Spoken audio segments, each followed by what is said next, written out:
Today I want to talk about my thoughts on the Bright Lights draft format. I've played about 20 drafts so far, and I've played each hero a good amount. I think I've played like a little bit more max than the others, but generally I've just been kind of like trying to stay open and then figure out what is the correct seat for me, though I've forced a couple times just to experiment. So my first big takeaway from the format, which is a part that I really like about it, I think the format is really simple on the surface, but it's also really deep. And this is really good for players of all levels, which I really like. On the one hand, you've got the newer player that's maybe looking at the set for the first time, or maybe they're just a casual drafter where they're just like playing a couple armories here and there. They're not like going crazy trying to figure out the format. They're not going to Worlds. They're just going to play this set a couple times, then move on with life. It's really easy for them to look at the set and play and have some level of success, even if they don't quite know everything about the set. You know, it's kind of hard to go wrong when literally every card in the set is going to be playable in every deck. Obviously, you know, there's better cards for certain decks, and that's where the depth can come in. But, you know, you could just sit down and just, I mean, honestly,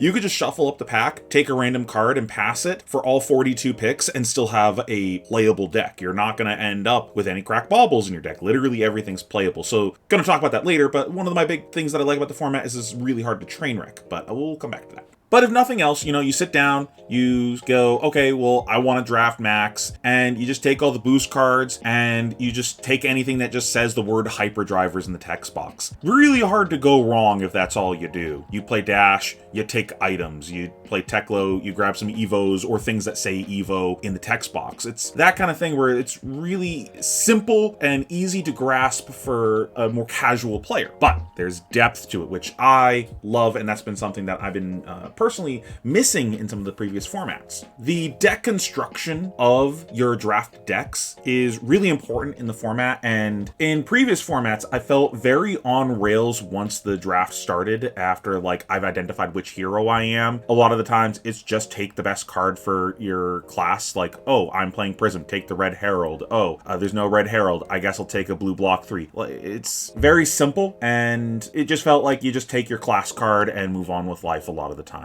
And I don't feel like that's necessarily the case in this format because, well, first of all, you know, everything's on class. So there's certain cards that are going to be better for you than there are for other people at the table. But then there's also cards that everyone's fighting for at the table. So then you have those interesting decisions of like, well, this is going to be better for me specifically, but everyone wants this, so I might not see this again. I might wheel the other card. And it feels like I'm making more decisions during the draft portion than I have in previous formats, which is a huge plus for me. That's been a massive turnoff for me in Fab Draft. I felt like I don't make that many decisions during the draft portion in previous formats, so I'm in love with that. Very frequently during my drafts over the past couple weeks, I'll have moments in the middle of like a late pack where I'm just like, oh god, I got a tank on this pack. And I haven't felt that very much in any of the other draft formats, so I'm very happy to see that happen. Another part of that depth is the archetypes and the sub-archetypes and how they can overlap with each other. And this is something that I've also been missing in previous draft formats. Again, you just kind of draft your deck. You're like, oh, I'm playing Phi? That's crazy. I take the things that have a number and then go again and whatever. I just take the obvious cards to take from my deck. There's no real archetypes within this. I just take things that say go again. In this set, there's a lot of sub-archetypes. For example, there's, you know, Crank, Evo Upgrade with Evos, Galvanize, Grapping, and the different archetypes also overlap with each other and intermingle, letting you find interesting combinations of how to use these cards together, where, you know, you could, again, as a more casual player, look at it and go, oh, scrap cards, I just want to take that if I am playing Teklo because I want to scrap my Evos. That's like the level 1 of it.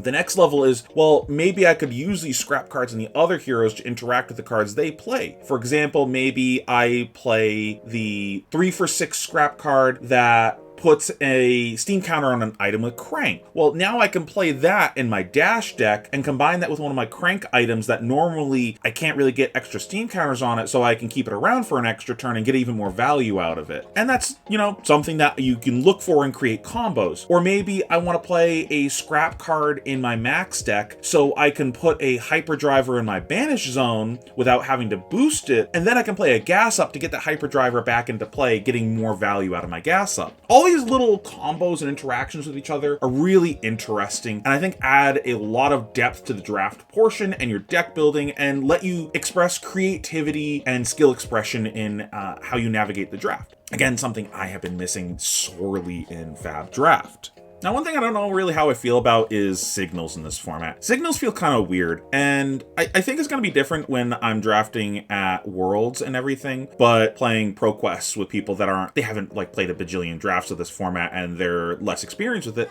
it can be weird how signals work, where there's no clear correct way to draft. So, you know, one person may try to stay open, one person may commit earlier, and not everyone knows what the best cards for each hero is. It's not like we've got a majority of the draft community watching something like Limited Resources and there's a kind of a consensus amongst people very early on of like what are the best cards and how you should be drafting each deck. It's more Wild Westy out there. So you end up with people passing cards that you may think is a clear signal that, oh, this hero's open, this card's still in the pack, but they just didn't know. And, you know, there's other edges you can gain from that. They don't know, so they're passing you good cards, so therefore you gain an edge in the draft by taking these cards, but can also lead to weird stuff where they're passing those cards not knowing, but then they're drafting the same hero as you right next to you. Now, I don't know how I feel about that. It's just such a weird thing that I haven't really experienced in other games, and in previous formats, it could lead to train wreck drafts where, like, why are you passing me these cards, then deciding to be that hero? Clearly, you just created that hero next to you. Now we both have an unplayable deck.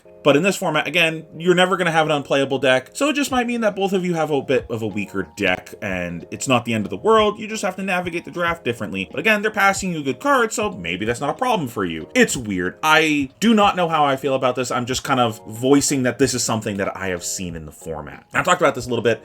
Yeah, it's impossible to train wreck your draft. Kind of what I was saying a second ago, like the people passing you cards and then deciding to be that hero. Like, I literally saw this in one of my drafts for Monarch before, where someone, pick one, passed me a Gallantry Gold, so it's like my pick 2, it was their pick 1, and then pick 3, they passed me, sorry, not pick 3, it was their pick 3, so it was my pick 4, they passed me via the Vanguard. Then pick 5, they decided to go Bolton. It's like, oh, what's going on here? Like, you just passed me 2 of the best cards in the entire set for Bolton, and then decided to go Bolton. You obviously just created a Bolton to your left. I was not that Bolton. I'm a psychopath and passed them also because I'm just a dirty Prism Forcer for obvious reasons. I'm a simp, but it's a weird thing where, like, again, it's the not enough people, I think, know what they should be doing in drafts, and I think it's just an education thing of, you know, the game's young, we don't have all the resources out there for people to know what they're doing, and people are just taking cards. They don't know. And it just creates weird situations in draft where it's like, if you get past that, are you supposed to go Bolton? I feel like you are, but what do you do when the person next to you does that? You had no agency over them making that weird decision. And then they end up cutting you for the rest of the draft, and now your deck is terrible, their deck is terrible. It's a massacre. And I've given the bad beat story numerous times about my second Nationals experience with something like that too, where there was 4 Phis in my 7-man pod. Even though I was getting last pick red Phi cards, I was thinking Phi was open because of that, and then I was wrong. There was 4 of them in a row to my left. Very weird things happen, and it's like, how are you supposed to navigate that? This format, though, not the case. No matter what, you're gonna have 42 playable cards in your deck at the end of the draft. It is 3 14-card packs. So you end up with 42 cards. You literally can't play all 42 cards because you have to cut 2 cards from the deck. You have to play a 40-card maximum. I will touch on that in a second. So no matter what, you're gonna have enough playables in your deck. The worst case scenario is your deck's just kind of bad. All right, maybe I got too many yellows. I got too many 2-blocks. In the world that you have too many yellows compared to before, it would have been those yellows are cracked baubles. So the floor for this compared to before, vastly different. You can play these cards, you can block with them, so much better. And on top of that, if you just want to draft Teklo, a lot of drafts support 3 to 4 Teklos because of the requirement of deck building. Like, you really don't need that much to have a functioning Teklo deck. You just need enough Evos that you can get your gun online. I've seen people even have 3 Evos and 2-1 or 3-0 their pod because whatever, I got my gun online, didn't matter. I'm just weaker in the mirror, but then I ended up being fine in the mirror or didn't don't face the mirror or something like that. And then everything else in your deck is just whatever. Like, I'd like Evo upgrade cards or things that care about Evos, but I'll just take block 3s and some good boost cards or some scraps and stuff. It's like, you don't really need anything specific in your Teklo deck once you get those Evos. So the floor is so low, meaning, again, very hard to not have a train wreck draft when you're Teklo. You just may not have a very good deck, but I'll take a not good deck over a I'm gonna 0-3 drop. I lost before the games even began. My deck is so bad. Now, I mentioned a second ago the 40 card thing. So they made a rule for this format where you can play between 30 cards and 40 cards. You cannot go above 40. In previous formats, you could just say send it and play literally every card in your pool. And this is largely due to the fact that the format is very fatigue focused. And this is something that I don't necessarily really like about the format. I think that there's answers to fatigue. I'm going to come back to that in a second. But I don't really enjoy how maybe like half of my games or more just come down to who played the fatigue matchup better, whether it's a Teklo trying to fatigue the other player or two fatigue decks trying to fatigue each other. It's just the game's just revolving around number of cards in deck just every time. And sometimes it's just the other player going ooga booga, I'm going to block 12 every turn, and your deck isn't good enough to get over that because things happen in the draft. It just can feel very unrewarding sometimes where, for example, you're a 1 of 3 max unlucky, and the Teklo's deck also isn't very good because they're a 1 of 4 Teklo. They're just going to block everything every turn. You just didn't get enough good cards to get over that hump, and you end up fatiguing because you just don't have a win con in your deck. That can feel very unrewarding. You're just attacking a training dummy for 30 minutes and then don't hit the DPS meter, and it's just like you need to be this tall to get on the ride type of thing sometimes, and it doesn't feel interesting. It can feel interesting though. You can have interesting fatigue games where there's lots of interesting decision making going on, of trading damage to, okay, well, I'll block 2 cards so I can throw back 7 because I'm attacking your deck in a different axis where I'm going to start fatiguing you through damage because now you're going to have to start blocking things because my pistol shot is presenting lethal soon, and that can be interesting. And then solving the puzzle of how to get over their fatigue from the other side of the matchup can be very interesting. It is part of the interesting part of the draft portion too, of how you pre-navigate fatigue in your draft portion. But just some of the games feel very boring to me. And looking at it from a more casual perspective, not someone that is deep in the game, I wouldn't expect the majority of players to understand how to properly navigate that. They're just going to push buttons and take boost cards and then fail to get over the block value of their opponent and then go, well, this format sucks, it's just all fatigue. It obviously isn't all fatigue. Anyone that's played this draft format a lot knows that's not the entirety of the format. But I can see where it could feel that way to a lot of people and be unrewarding and be boring. So that is something that I don't like about the format and I'm concerned about in future set design, where I would like to see that not be the case in the future.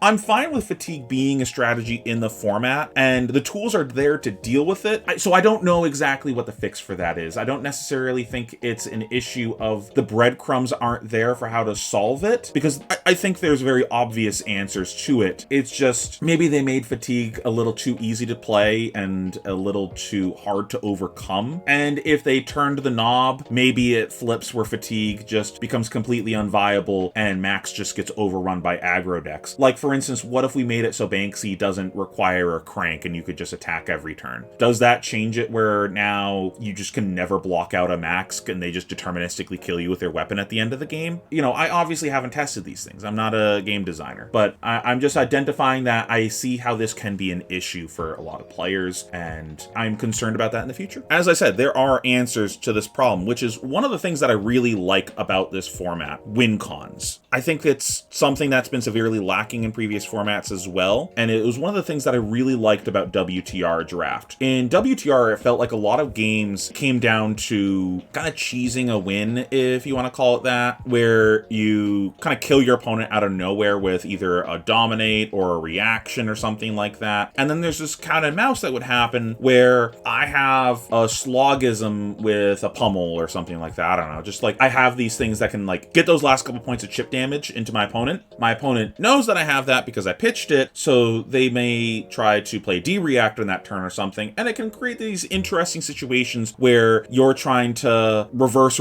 Uno each other, and I just think those are interesting endgames, and that's something that this format definitely has because of fatigue. You can't just ooga booga your cards into the opponent and expect to get there. You need to have a plan, and there's plenty of cards in the set that you can form plans around. For instance, if you're playing Dash, maybe you use one of the items that goes back to the deck after using it, and you can create an infinite loop with your gun, creating your own weapon that can shoot every turn, where you're not beholden to playing an item every turn because you have an item that you can play every turn. Where if you didn't have that, there's a finite number of items in your deck, you'll run out of pistol shots. And then there's overpower, there's the really big attacks that can end your chain in Max, or theoretically the other heroes can play it, but it's mostly a Max card. These cards let you create game plans that let you get over that hump of fatigue to close games out or get over their block value to push damage. I think these are really good for the format and really interesting, and I think that's one of the things that makes the draft portion really interesting to me, because how you can navigate your draft and change how you're drafting once you get these. Maybe you pick up a boom grenade and you go, okay, well now this is how I'm going to try closing a game out or something like that, and it changes what you will end up picking later on because you're like, okay, well now I want something to go with this boom grenade to push through those points of damage. But then there's the other side of it where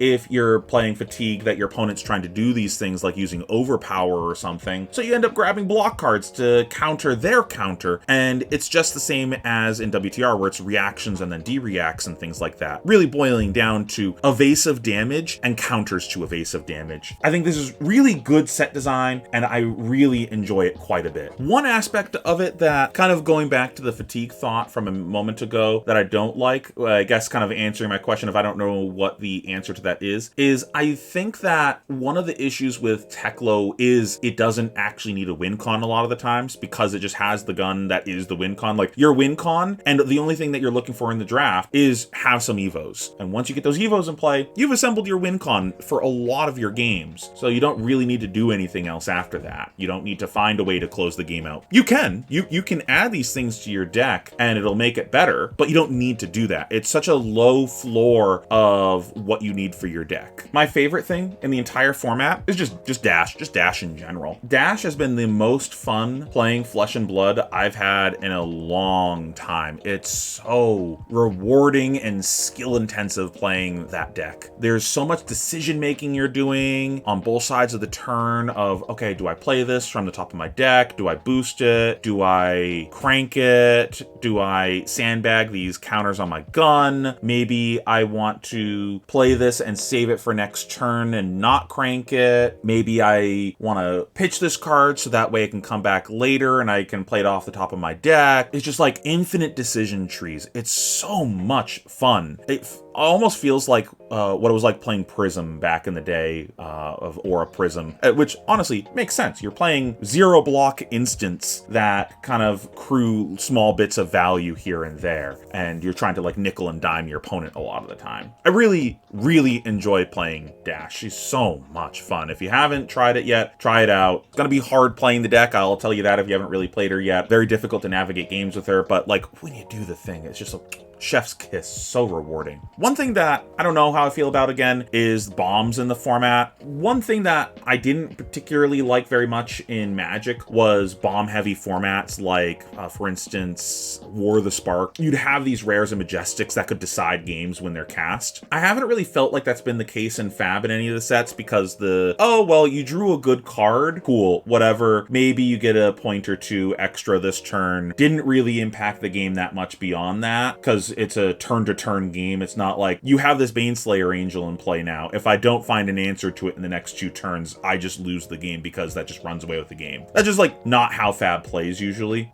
Some of the bombs in this format though do feel like they're as game warping as those, like I don't know what to call them, but like the tanks where they're the 3-for-9s with the on hits and overpower. They're so devastating when you play them. I think a bit of it is because also the deck damage that they do, or the theoretical theoretical deck damage of you going 3 points above rate, meaning that they're going to probably have to block with cards sooner, leading to deck damage later down the road. And then you do have some permanent based bombs like the 0-cost Majestic Evos that Max will want to play. Those go fucking crazy and can snowball games out of control. There's just like a handful of cards in the set that just feel like if you resolve them, sometimes the game just ends on the spot and you're like, well, I guess I lose. And I just haven't really felt that that's happened very much in Fab in the past. I don't know how I feel about that. I haven't been on the receiving end of it too much, but I've done it a couple times. Now, a lot of them do require quite a bit of setup. You know, the tanks, you gotta have a bunch of Evos in play. So there are like hyper late game cards. And the Evos for Max, you gotta have a bunch of hyper drivers to go with it, or it's not super crazy value. There is an amount of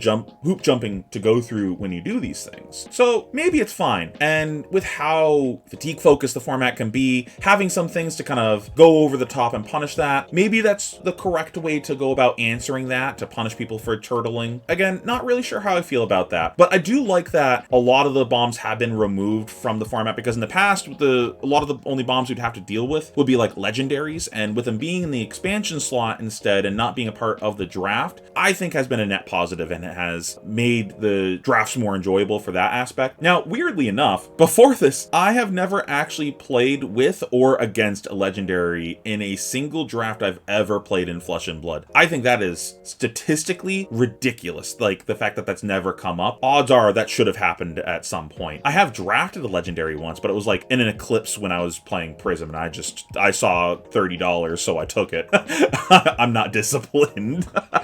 And then last point I want to make about the format before I start talking about my actual opinion on the format and if I liked it or not is play draw. The play draw of this format, or who goes first and second, feels like the least lopsided out of a lot of the formats that I've played so far. I really, really like it. I feel like I still don't even know what the correct answer is when I win the die roll of going first or second. This was a really big issue that I had when I was playing Outsiders. I felt like I was so far behind when I would go first on a lot of the heroes, because it basically just meant that I wouldn't get any chip damage or anything meaningful done on the first turn. I get the arsenal, but then my opponent would get the first meaningful attack into me, and I would just be behind all game from that, and I would need some things to go my way or not go their way for me to get back in the game. I'm just starting with a huge disadvantage a lot of the times. That has not felt like the case in this format as much. There's a lot of things that you can do on the first turn of the game to make up for the disadvantage of going first. You could get some items in play, you could get an Evo in play,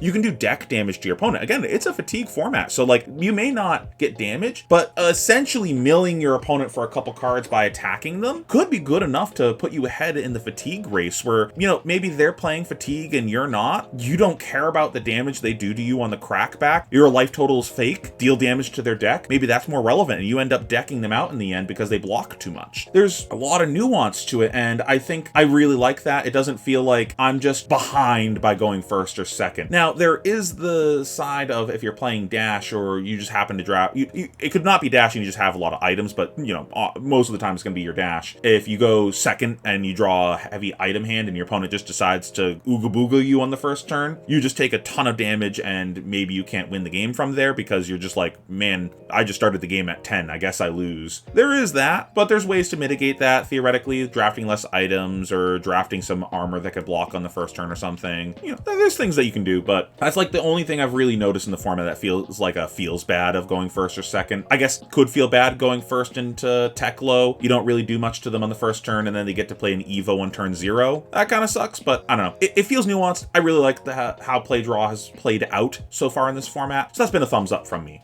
Now, what do I actually think about Bright Light's draft? I still think it is below WTR draft for me. That is the baseline that all other sets are compared to for me in this game. I think I do like it more than some of the past sets, but it's still not what I want to get out of draft. And I do think that this set took a lot of steps in the right direction, and I hope to see the things that they got right in this set in future sets, and they learn from their successes here.